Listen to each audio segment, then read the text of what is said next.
Hello, skeptics and believers, and welcome back to Batboy Lives, the unofficial weekly world news podcast in which we explore the weird world around us. First off, I'd like to apologize about our absence. Life has been crazy, and we just haven't been recording because doing podcast stuff is hard, and I'm very lazy. I was just about to say, yeah, we're just lazy. That's the actual excuse. Anyways, I'm your host. My name is Tristan, and things are going to be a little different today because I had to fire Mike for talking about anti-Bigfoot propaganda. Yeah. So with me today is my co-host, Mike's clone. Hello. How's it going, Mike's clone? Pretty good. I'm like a clone of a clone, so I might be off a little bit, but we'll see how this goes. Okay, yeah, and we have brainwashed you with pro-Bigfoot propaganda, so we're Cool. good to go. Yes, all hail Bigfoot. Right. So today we're doing a Halloween special, and what that means is we're doing absolutely nothing different. Nope. I just wanted to do, a Halloween special in the title because it's Halloween. Oh yeah, you gotta do a Halloween episode if you're doing the paranormal. I mean, Right? It just feels right. I went and I tried to find some of the scariest Weekly World News articles that I could find. So I just want to give a content warning. This episode is going to be very spooky. oh damn. Don't if you have kids, make sure to put them in the other room while you listen to this because it's going to scare the heck out of them and it'll give them nightmares and it will traumatize them for the rest of their lives. And of course, if you're pregnant, heart condition, medication, blah blah blah, you probably should not listen to this episode. Yeah, it will kill you. The cringe will kill you. I mean, You will just the fear. It's not cringe, it's fear. Could you fear of something so cringy that it, like, I don't know, I guess the fear would kill you then in anticipation of the cringe. Well, I feel like fear and cringing is like that's two different responses that trigger like two different things inside you. Sounds like we need to make a movie. I mean, at least for me, I don't fear the things I cringe about. I don't know. We're getting way off topic right now. This isn't scary at all, Mike. I mean, clone of Mike. All right. Anyways, let's get into some of the articles I picked out for today. For the first article, I decided let's dig into what Batboy is. We're named after Batboy, but we haven't really talked about him on the podcast yet. So our first article is Batboy found in West Virginia cave. Creature has huge eyes that can see in the dark and big ears that work like radar. There may be thousands more just like him, say scientists. What? Thousands? Yeah, that's the interesting thing about this article, and I don't know if they ever touch on it again, because I haven't actually read any of these articles, like any of the articles about Batboy. But Yeah. part of the thing is like they're thinking that there might be like a whole civilization about like bat people. Huh. That's interesting. Yeah, so we're going all the way back to 1992. There's a picture of Batboy. I mean, everybody's seen the Batboy photo. Oh, yeah. There's a picture of the cave that he was found in, and then there's a couple of random pictures of just bats. Maybe they're his pets or something. I don't know. Maybe that would be kind of weird though. He's like part bat, so I mean, why would? Well, it's kind of like Disney where like Goofy has like Pluto as a pet or something. And they're both dogs. Yeah, it's like, how does this work? That's the scariest thing of all this Halloween. That fills me with existential dread. Dude, some of those Mickey TV shows, those kids shows, they're pretty crazy, I gotta say. Anyway, let's get into this. This is an article by Bill Creighton. Scientists claim to have found an astonishing Batboy in a West Virginian cave. I want to stop there because West Virginia has all the cool cryptids. Like that's where Really? Mothman is. Huh. Yeah, like they have a lot of cryptids in West Virginia, and I don't know why. They are like rated on like the lowest happiness of all, like the entire country, so maybe like unhappy people see cryptids more. I guess our cryptids know they manifest in areas of unhappiness or... Yeah, something. It's really strange to me that like West Virginia... I wonder how like sparse or unpopulated West Virginia is. Maybe cryptids just hang out there because there's not too many people in that state or something. Yeah, I know literally two things about West Virginia. One of them is cryptids, and the other is the podcasters, the McElroys, come from there, and that's like literally all I know about West Virginia. All I know about West Virginia, it's west of Virginia. That's all I know. I'm glad you put that in there. No problem. This here, educational show. Okay, so getting back into it, the strange creature has enormous amber eyes that enable him to see in the dark and oversized ears that work like radar. Even stranger, Dr. Ron Dillon says the boy communicates with high-pitched squeaks and squeals and refuses to eat anything but flying insects that he catches himself. I hardly know what to make of it, said the zoologist. The boy appears to be human, but he's unlike any other human I've ever seen. His eyes are twice as big as they should be, and his ears are like satellite dishes. The boy clearly belongs to a race of people who live miles beneath the Earth's surface, and it is my guess that they evolved bat-like features and abilities to enable them to survive in total darkness. I got that. So they captured him out of a cave. I mean, I don't know if they're going to say how intelligent Batboy is, but isn't it kind of just like, I don't know, jacked up to like, hey, there's a kid in a cave. Kidnap a child in the name of science. You know, it's like, who knows what these bat people are like? We don't know, if they could just be, coming out and flying out in spaceships or something looking for their kid, while they're vaporizing all of us. But something I find interesting is like, it reminds me of the Time Machine book, and I guess the movie, like the Morlocks, like the underground people that like the main guy fights against. Like, it makes me think of that, but with like bat features. I don't know why it's just kind of cool. He has like amber color eyes. I don't know why. That's just kind of cool. It's a kind of a random thing to include, I guess. Like, yeah, it's a unique color, and I don't know. I just try and imagine like Batboy in color. I think that's just kind of cool. Okay, well, think of it this way: like when somebody says "I saw Bigfoot," the last question on your mind is, "What color were his eyes?"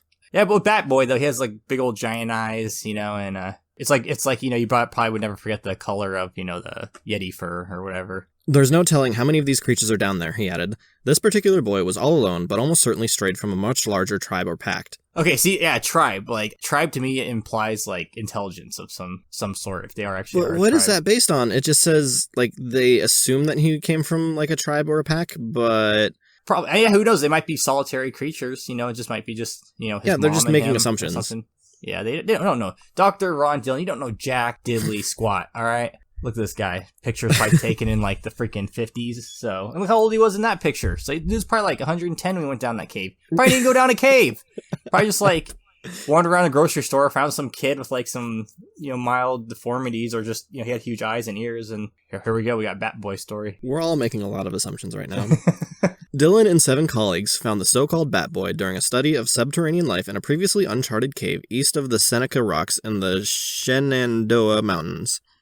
The scientist said that he and his team were approximately 2 miles underground when they heard a 2-foot, 19-pound creature squealing frantically in an apparent plea for help. We turned our lights on the direction of the cries and found the boy with his bare foot wedged in a crack between 2 rocks, said the expert. To tell you the truth, I thought I was seeing things. The last thing I expected to find at that great depth was another human being, much less one that looks like he came from outer space. Dylan said he freed the boy's foot and lifted him up for a closer look. The child appeared to be stunned at first, and then lashed out like an animal caught in a trap. I couldn't believe how strong he was, continued the expert. He scratched and clawed and fought like crazy. We finally subdued him with a tranquilizer injection. That caught me, because why are they carrying around like tranquilizer darts? And plus, like, they don't know how big or what his, system's like. So yeah, that could like kill him. They could kill him, or like it just have no effect, or just. But okay, we're in a cave expedition. Like, what's the first thing you bring? Tranquilizer darts. Yes, exactly. Forget the flashlight, forget the helmets, bring nothing but tranq darts, and I guess I'm bring some guns also. Okay, well, I guess it makes sense, because have you ever seen the movie The Descent? I guess, yeah. I mean, I guess they were ahead of the thing. Just like, okay, there might be some bat creatures down here. Maybe The Descent is like about Batboy's family. Like, those creatures were kind of bat-like. I didn't think about that. Yeah, yeah, that just like clicked in my head right now. Holy cow! They just have a baby descent. That's all they have.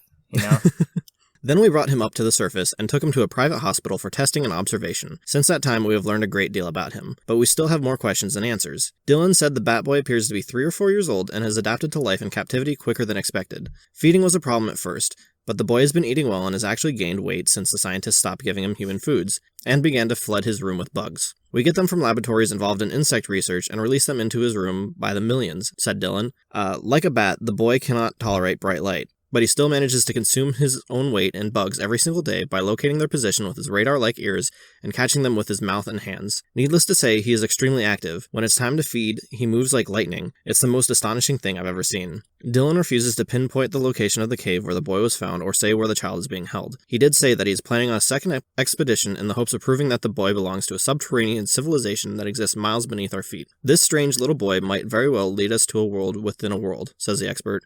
No matter what happens, he's going to change the way we think about mankind and evolution forever.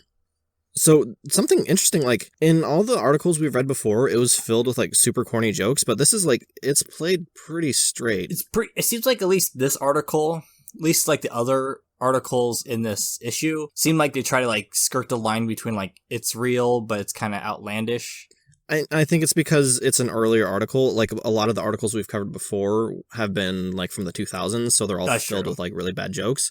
Whereas this one, like, they're still taking themselves seriously. Yeah, I guess at the end they're like, all right, let's all just do, Clinton's abducted by aliens and left on Antarctica. Sure. Just like the crazy stuff like that. But well, they still did that in the 90s, but I feel like they played them a lot more straight. I just wanted to comment on the Batboy mythos in general. Is it gets a lot weirder. Like, Batboy does a lot of stuff, and I still want to do an episode strictly about Batboy, but I just wanted to, like, cover his, like, first story just for Halloween. We've talked about how he went and he got Saddam Hussein. Like, he was responsible for bringing him down. Bring him. I wouldn't be surprised if he got Osama. He probably got that ISIS guy we just got not too long ago. Oh, yeah. I'm sure the government probably trained him to, like, specifically hear in, like, terrorist stuff. But, like, obviously this is a person that has a lot of intelligence because, like, he goes on all these escapades.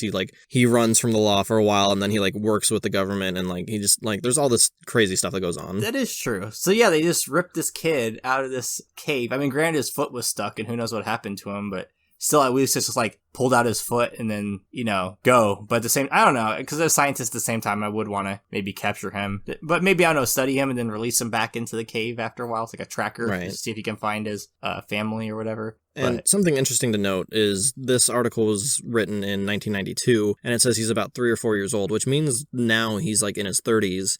When they talk about him, they still call him Batboy. For one, like, I'm 30 years old and I don't want to be called, like, a boy, like...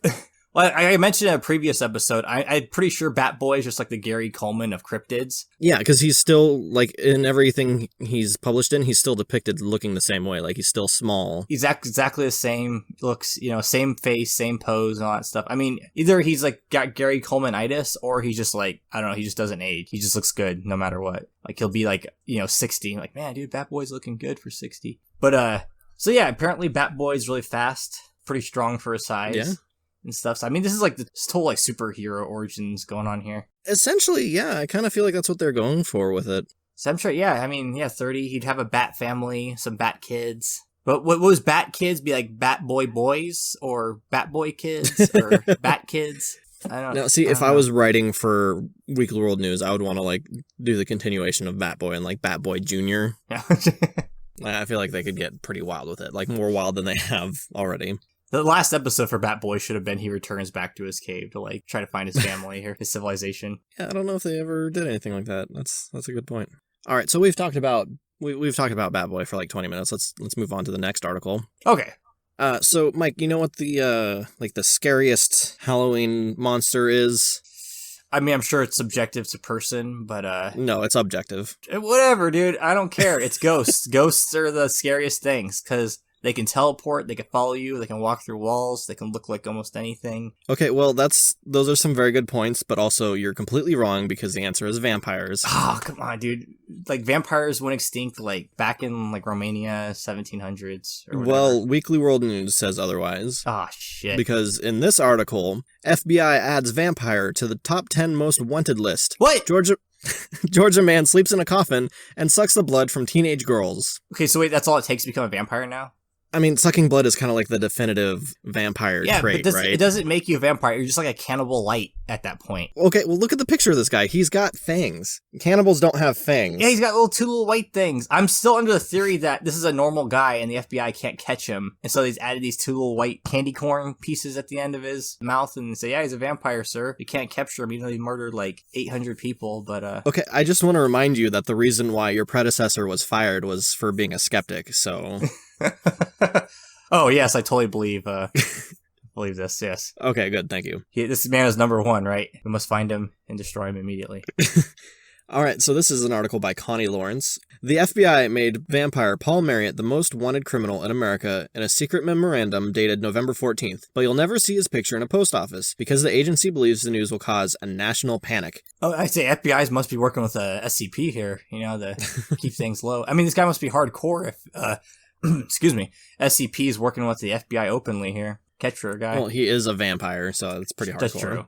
Yeah. That's the word from author and FBI expert John Stockton, who quotes highly placed agency insiders as having said that Marriott, 42, made the FBI's list after he attacked 38 teenage girls with his fangs and sucked their blood. He kind of sounds like a pervert. Yeah, I'm getting that vibe. Also with did he kill them or did he just suck their blood? I don't know. Let's keep reading and we'll find out. I know it sounds like something out of a horror movie, but Paul Marriott and the threat he presents to us is real, says Stockton, whose riveting new book, Criminals the FBI is Too Afraid to Talk About, is slated for a January release. Marriott is a savage predator who will stop at nothing for his unrelenting quest for blood. According to Stockton's sources, Marriott has already attacked victims in 11 states, but nobody has a clue to his whereabouts. The FBI declined to comment pending official review of Mr. Stockton's new book. In spite of official silence, insiders privately confirmed that Marriott is not only the FBI's most wanted criminal, he suffers from a rare nutritional deficiency that causes a craving for human blood, and makes him a vampire by any medical definition you wish to apply. Is there a medical definition for vampire? I don't know if you drink blood, is it considered vampirism? Yeah, I've never heard of a medical definition for vampire. Nah, I don't know. To me, it's like I said. To me, that's just cannibalism light. Yeah, this man literally feasts on human blood, which is a characteristic of the medical condition known as vampirism, says the agency source. That's not to say Marriott is supernatural, although his ability to elude authorities may seem to suggest as much. You won't find him on our standard most wanted list, continued the source, because that is reserved for ordinary murderers, bank robbers, and the like. Marriott is on our secret most wanted list, which is populated by criminals the FBI doesn't want the general public to know anything about. So what's the point of having the list? Yeah, I don't know. Like, just get leaked or something. But his supernatural, although his ability to elude authorities may seem to exist as much. So yeah, see, this is where he's just running away from the FBI. He just eludes them every time. They're like, oh, he's so good. He must be a vampire. Because like Dracula could turn into like mist and stuff, which would kind of explain like the ability to avoid the cops. Nah, he just got in a car and drove off, and then the cops tried to show the up. Scariest vampire power show of up all. 2 days later, gets in his like beat down Impala and just drives off. To say that Marriott is a man without a past is an understatement. According to Stockton, the FBI has devoted thousands of hours to the investigation, and all they really know is that he tells victims that he hails from Georgia and sleeps in a coffin. I mean, those are two things that vampires do, right? They come from Georgia and they sleep in coffins. But any old weirdo can do that. Yeah, but vampires do it more often. They do, but... Marriott surfaced in New York and claimed his first victim last January. Since that time, he has stayed on the move, attacking teenage girls from coast to coast. He was arrested on multiple traffic charges in a small and as of yet unidentified Alabama town in September. But he escaped less than 5 hours after he was taken into custody and hasn't been seen since, the FBI source said. See, okay, this is still under my theory that they're just all idiots. He has nothing magical about him. It's like, oh, we arrested him. He got away 5 hours later. It's like, well, what happened? Well, he just ran, but he was really fast because he was a vampire. Did you try to shoot him? I did. Our bullets bounced off him. Yeah, bounced off, and of course they missed. But yeah, bullets bounced off, no effect. Maybe we need silver bullets, and so on and so on. And then, yeah, you better pump up our pay because we're dealing with vampires. You need to pay us more. The Alabama arrest report provided us with just about everything that is known about Marriott, who is 42 years old, stands 6'2", weighs in the neighborhood of 190 pounds, speaks English with a heavy French accent, and appears to be well-heeled. What does that mean? I don't know. They described like Tommy Wiseau. We'll get into that. I'm not at liberty to say how we linked him to the attacks of 38 young women, but to suffice to say the crime scenes weren't clean. Whether by intent or sloth, Marriott left clues with each victim. We're convinced that he is guilty, and as long as he remains free, he should be considered extremely dangerous. A vampire's thirst for blood is insatiable. Yeah, I'm still under the theory, like, I'm assuming he's killing these people. I mean, saying, like, how there's, like, a messy crime scene. Yeah, well, I mean, it doesn't say they killed him. It just says he mutilated victims with his fangs. Well, when you get mutilation and messy crime scenes, usually it's implied that the person didn't survive. I'm assuming. I don't know. It doesn't say. I'm really disturbed by the fact that he seems to target teenage girls. I'm not okay with that. He's just a pervo. But I mean, granted though, like in all the old like vampire pictures you always see, like Dracula standing over with some young woman or whatever. But the thing is, these aren't women. They're, they say what, teenage girls? Yeah, they're girls. Like they aren't adults. So yeah, I'm assuming these are between the ages of, like 13 and 17 or something. Yeah, and in my browsing of articles for this one, I never found any follow-up. So as far as we know, this Paul Marriott guy is still at large. Still at large. And what was this issue from 92? This one's 94. So yeah, he's been out about for 25 years. I mean, well, I don't know, maybe he's an old vampire now after 25 years. Well, I doubt he ages. I mean, if he's like a legit Dracula, then he's not going to age. I don't think he's a vampire. He's just a dude. I'm pretty convinced that he's a Dracula. He put the teeth on as a disguise, and he's throwing off the feds saying he's a vampire, and like, they'll never catch me because they'll be looking for a vampire. Oh, okay, so here's how he escaped. He has the fangs, right? Yes. They arrest him, they put him in a cell, he takes the fangs off, and he says, hey, you've got the wrong guy, and they realize, like, oh, this guy doesn't have fangs, we gotta let him go, and then they let him out.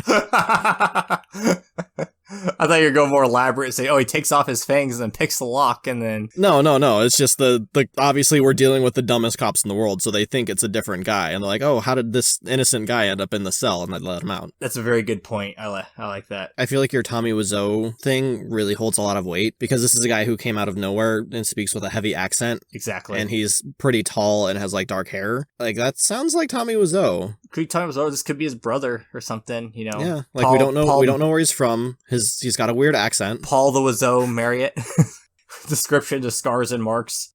Fangs. Yeah, I like how it's lowercase also. I don't know. So yeah, I think this is all bullcrap. He's not a vampire. He's just some weirdo that's been biting chicks, running across state to state. No matter what, the idea of this guy is pretty terrifying. And I mean, they say he's only been on the run for like a year or something like that. So he managed to rack up like 38 victims in like roughly like a year or two. That's a lot of people. So who knows how many victims he has now. He keeps that kill count up. By now, he could be in the close to 1,000. So we will move on to the next one. This is our last Weekly World News article for today's episode. It is Satan's skull found in New Mexico. I'm sorry, I'm not even laughing at the main article. I'm laughing at the one underneath it. The man killed himself because he was going bald. I mean, some people, I'm not touching on that. So the picture here is an archaeologist. This archaeologist, he's holding a skull with horns on it.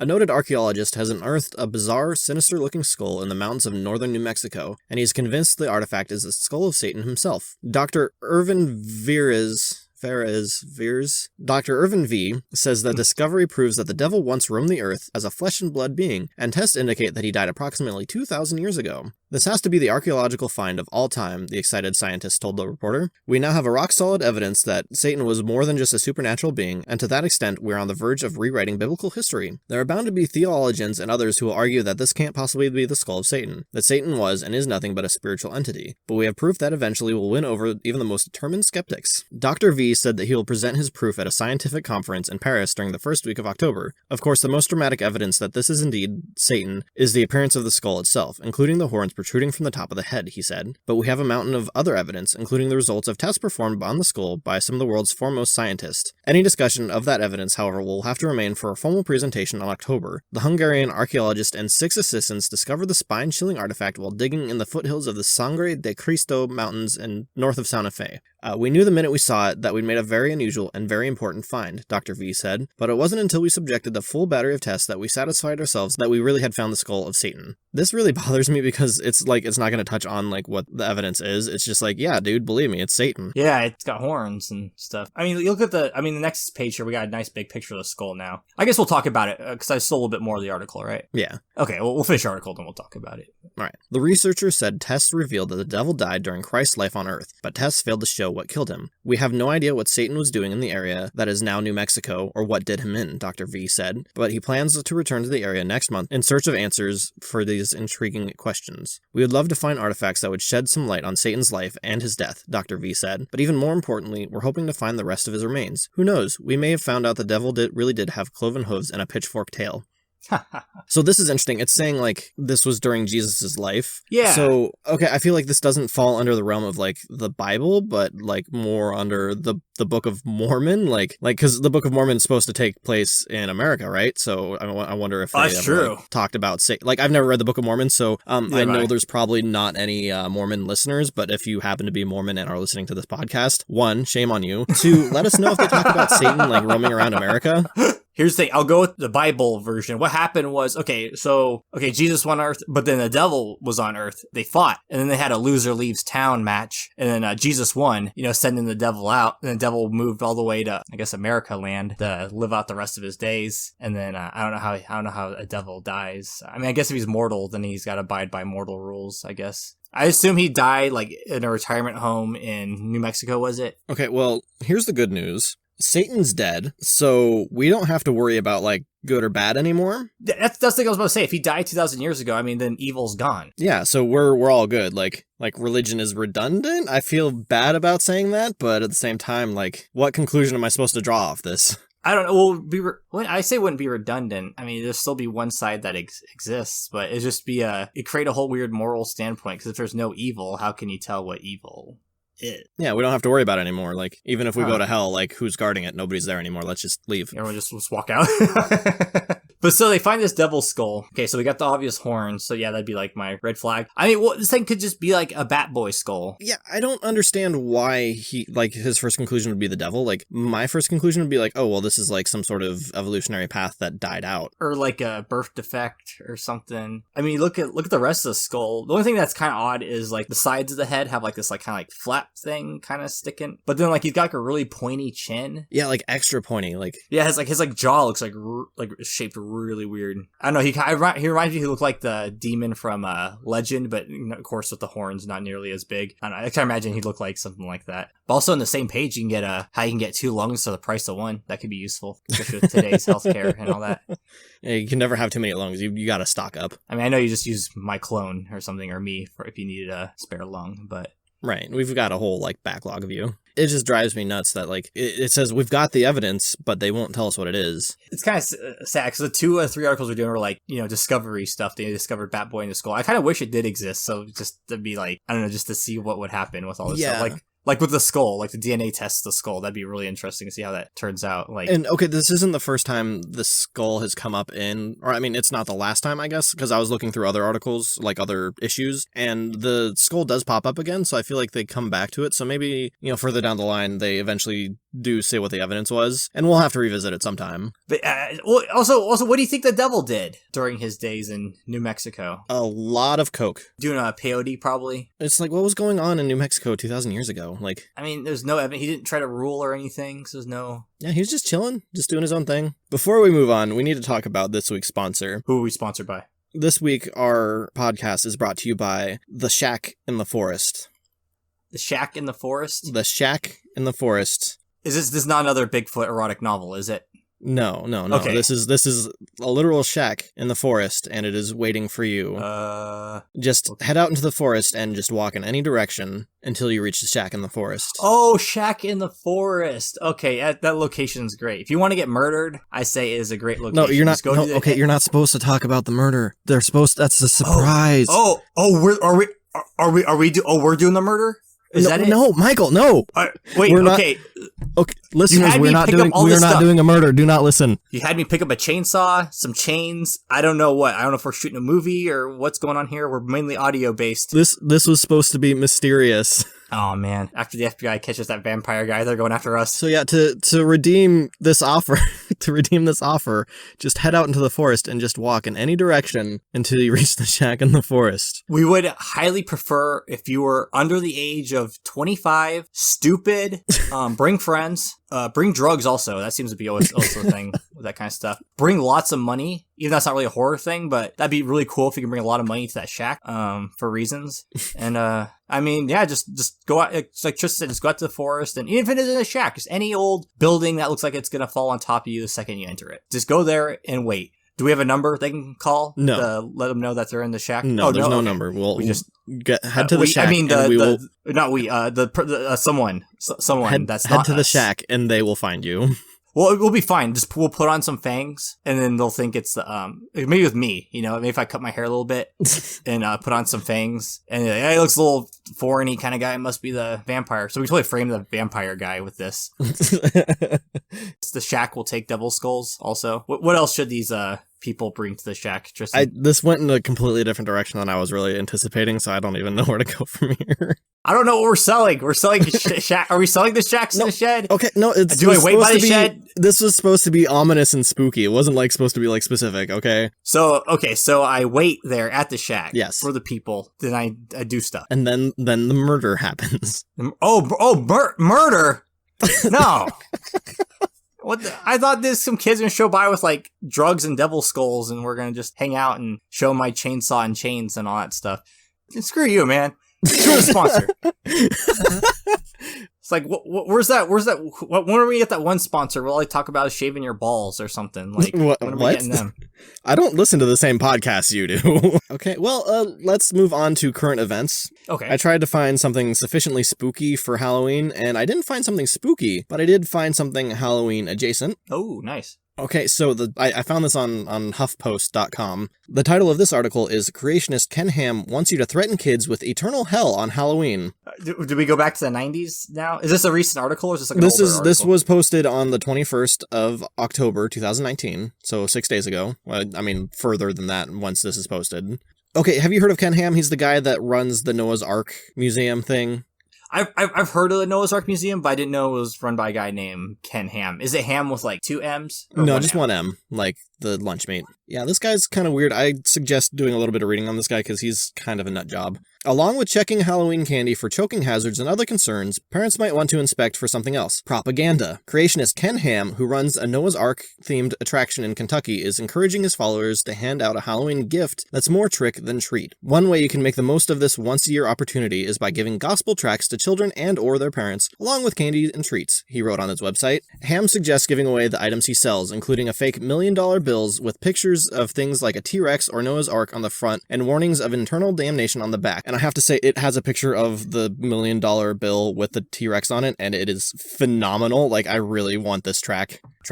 Oh, you said tract? I thought you said track. Like, I thought he was putting, like, cassette tapes in the kids. No, like a tract, like a religious tract. Oh, okay. I thought it was like, here, man, here's my new track. It's hot. Straight out of the gospel track. Straight out of church. No, that would be better. I'll send you the link so you can have a picture of this on the video because this dollar bill is astounding. I love it. Nice. Ham claims the funny money is worth far more than $1 million, which would make the retail price of $8.99 for 200 of them an absolute steal. Have you ever lied, stolen, or used God's name in vain? Yes. A message on the back of one of the bills reads, if so, you've broken God's law. The penalty for your crimes against God is death and eternal hell because God is holy and just. Whoa. So you break one rule, and under this guy's eyes, you're now going straight to hell? Listen, we're not going to talk about theology in this. I know we've talked about Satan, and now we're talking about creationism, but I'm not talking about theology on this podcast. I'm just talking about raw logic. Not even, I was just like, all right, God says he's going to do this one thing, but wait! No, okay, we're not talking about biblical stuff on this podcast right now. The other bill, which again, Ham wants you to give to little kids on Halloween, warns against lust, which is the same as committing adultery.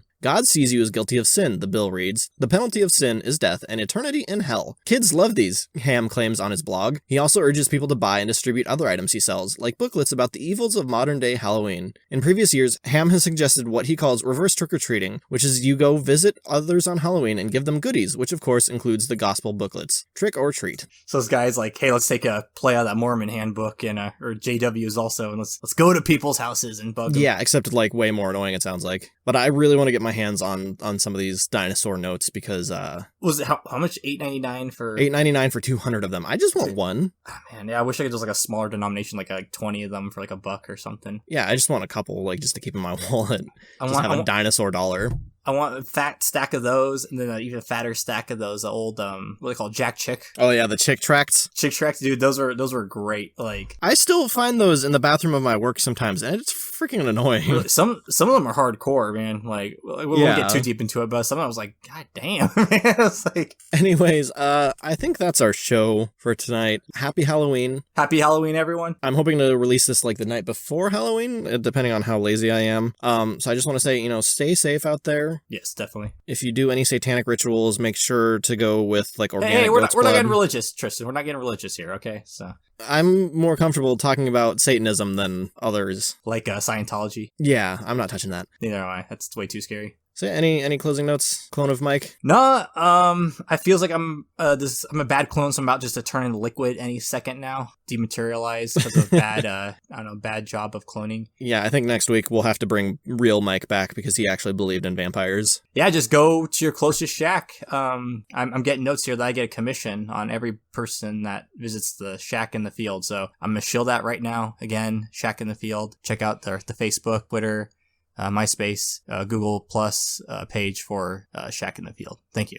All right, and remember, the real aliens were the friends we made along the way. Have a good night, and happy Halloween. Happy Halloween, everyone.